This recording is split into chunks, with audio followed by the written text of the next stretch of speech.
लोग होते हैं तो उनको पाँव में कुछ चुभ भी जाए तो उन्हें पता नहीं चलता। वो खून की नालियाँ जो उनसी हैं उनकी दीवारों को चिपचिपा कर देती हैं। इसी तरह ग्लूकोज से कुछ एडवांस ग्लाइकोसिलेशन एंड प्रोडक्ट्स बनती हैं जिसे हम एज कहते हैं।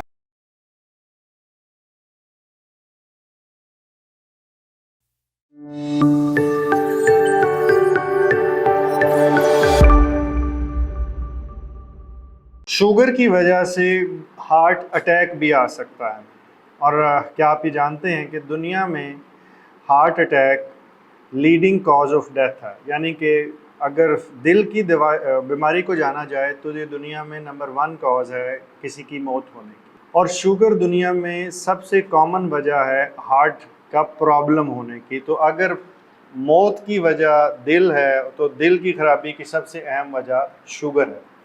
आज की वीडियो में फोकस इस बात पे होगा कि शुगर गुर्दे को असर कैसे करती है, दूसरा अलामतें क्या आती हैं, और तीसरे हिस्से के अंदर तो फिर इसे बचें कैसे, क्या करें कि दिल का अटैक या दिल का प्रॉब्लम ना हो। सबसे पहले समझने की कोशिश करते हैं कि ये होता क्यों है। शुगर जब बढ़ती है तो उसके अंदर कुछ ऐसे मवाद पैदा होते हैं, जैसे घर के अंदर भी कोई चीज़ गैर ज़रूरी हो जाए तो वो फिर कोने खुदरे में पड़ी रहती है और वो ताफुन और बदबू का बाइस बनती। इसी तरह ग्लूकोज से कुछ एडवांस ग्लाइकोसिलेशन एंड प्रोडक्ट्स बनती हैं जिसे हम एज कहते हैं। और इसी तरह के 3 और पाथवेज हैं। वो खून की नालियाँ जो उनसी हैं उनकी दीवारों को चिपचिपा कर देती हैं। जैसे कि अगर फ़र्ज़ करें हम बहुत मीठा कोई चीज़ पकड़ लें तो 2 चीज़ें एक दूसरे से चिपकना शुरू हो जाती हैं, हमारे हाथ एक दूसरे से चिपकना शुरू होते हैं। इस तरह खून की दीवारें भी आप सादगी के साथ समझें तो चिपचिपी हो जाती हैं। और इसके नतीजे के अंदर जब वहाँ से दौरान खून गुज़रता है तो उसकी दीवारें एक दूसरे से चिपक के रास्ते को बंद करने की कोशिश करती हैं। इसके अंदर कोलेस्ट्रॉल का बड़ा अहम रोल है, और कोलेस्ट्रॉल ज़्यादा हो जाता है। और वो शुगर की मर्ज़ में किस वजह से होता है वो इस वीडियो की डिटेल में तो नहीं, लेकिन अगर आप दिलचस्पी रखते हो कि चिकनाई की ख़राबी शुगर में कैसे पैदा होती है तो मैं उसके ऊपर अलहदा वीडियो करूँगा, और उसका इलाज इस वीडियो के आखिरी हिस्से में थोड़ा सा मैं जिक्र करूँगा, बट डिटेल से अलहदा भी किया जा सकता है। फिर जो खून बजाते खुद है उसमें क्लॉटिंग के चांस, यानी उसके जमने के चांस आम पेशेंट्स या आम लोगों की निस्बत ज़्यादा हो जाते हैं। इसके बाद कुछ ऐसी वजूहात होती हैं जिनकी वजह से सर्कमस्टांशली चीज़ें ख़राब हो जाती हैं। मिसाल के तौर पे जब शुगर होती है तो साथ बीपी का मर्ज़ भी आ जाता है। ब्लड प्रेशर बजाते खुद एक रिस्क फैक्टर है, और उससे भी दिल पे बोझ पड़ता है, दिल को ज़्यादा काम करना पड़ता है। वो पहले से कमज़ोर है, काम ज़्यादा करना पड़ता है तो वो थक जाता है, और उसके नतीजे में दिल के मसाइल पैदा होना शुरू हो जाते हैं। एक चीज़ जो अहम है यहाँ पे वो ये कि बाज़ जो दिल का मसला है वो बिल्कुल खामोशी से होता है। उसकी वजह ये कि हमारे जैसे शुगर के मर्ज़ में कुछ लोग होते हैं तो उनको पाँव में कुछ चुभ भी जाए तो उन्हें पता नहीं चलता।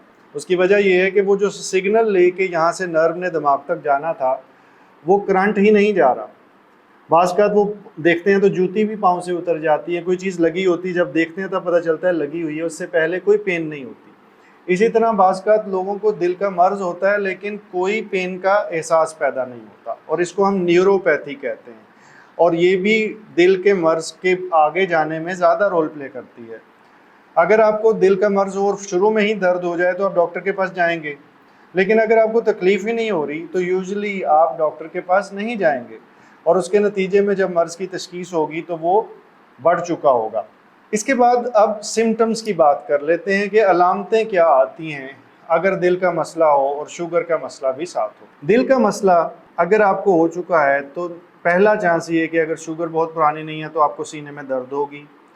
अब उससे आपको पता चल जाएगा, आप करीबी मुआलिज डॉक्टर के पास जाएंगे और उसका इलाज शुरू हो जाएगा, उससे आप बेहतरी की गुंजाइश पैदा हो जाएगी। दूसरी तरफ अगर आप फ़र्ज़ करें कि पुरानी शुगर है तो हो सकता है आपके दिल का दर्द ना हो और सीधा खुदा ना खास्ता हार्ट का मेजर प्रॉब्लम ही हो तभी पता चले।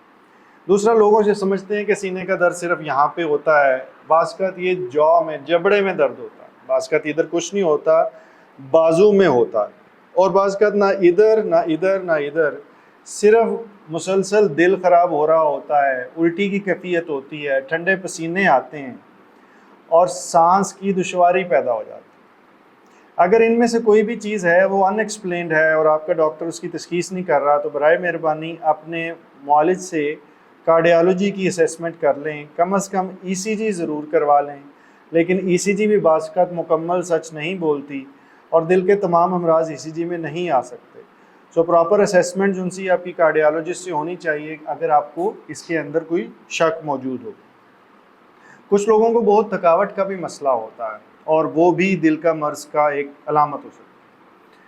اب ہم نے اس کی تھوڑا میکانزم بھی ڈسکس کر لیا، علامتوں کا بھی ذکر کر لیا. اب یہ کہ چلیں اب شوگر ہے تو پھر بچیں کیسے یہ فیصلہ ہو کہ انشاءاللہ اگر ہمیں شوگر ہے بھی لیکن ہمیں دل کا مرض نہیں ہو.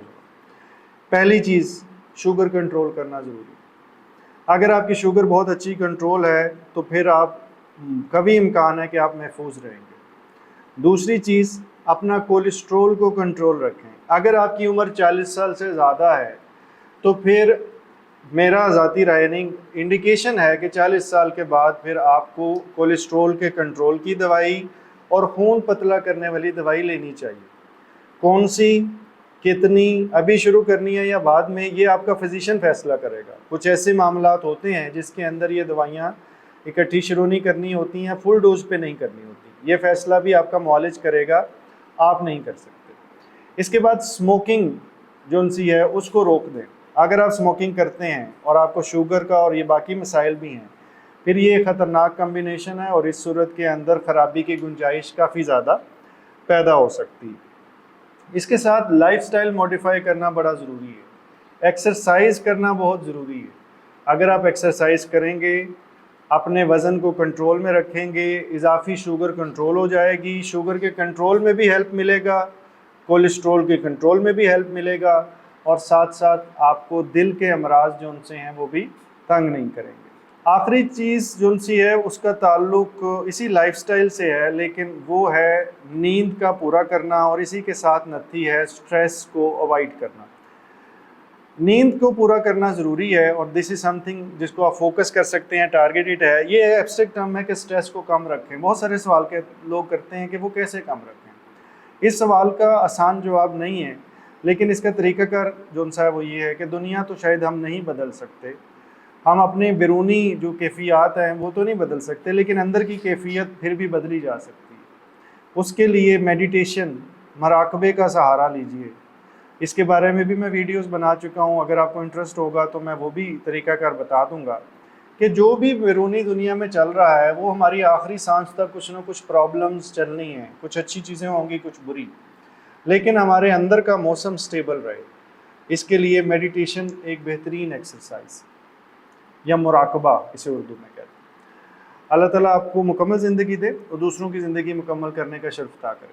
شکریہ.